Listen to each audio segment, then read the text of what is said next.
think of poverty as something that happens when people don't work. In this report, I wanted to find out whether this was really the case. In Canada, is it true that people living in poverty don't work? In answering this question, it became clear that existing Canadian definitions of working poor were outdated and inconsistent.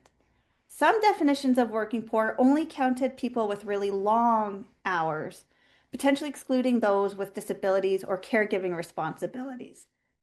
Other definitions of working poor set the bar too low, potentially including those with only limited attachment to the labor force, such as students who only work a couple hours a week.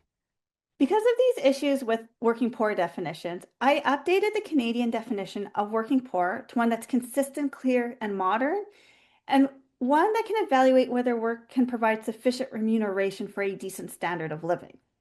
This updated definition can also help the public to understand who is in poverty and why, and it can inform effective poverty responses.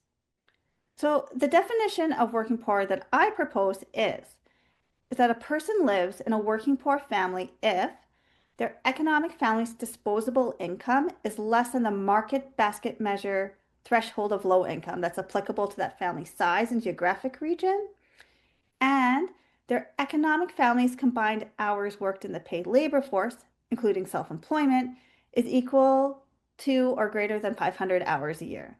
So this is equivalent to working about 9.5 hours or more per week for the full year.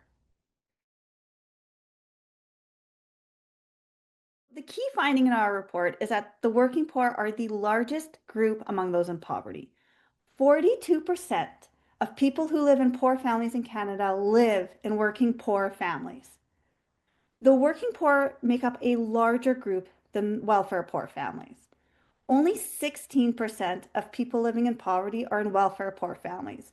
So this is families that work fewer than 500 hours a year and receive social assistance. Now, it's important to note here that we also found that persons with disabilities who live in poverty are more likely to be welfare poor compared to the national average, and those who are welfare poor also tend to be older, pre-retirement single adults. Absolutely, yes. As I mentioned, many people probably think that poverty doesn't happen to people that work, but the report clearly shows that many people living in poverty live in working poor families and can't afford food, housing, and other basic necessities. Work alone is currently not enough to escape poverty in Canada.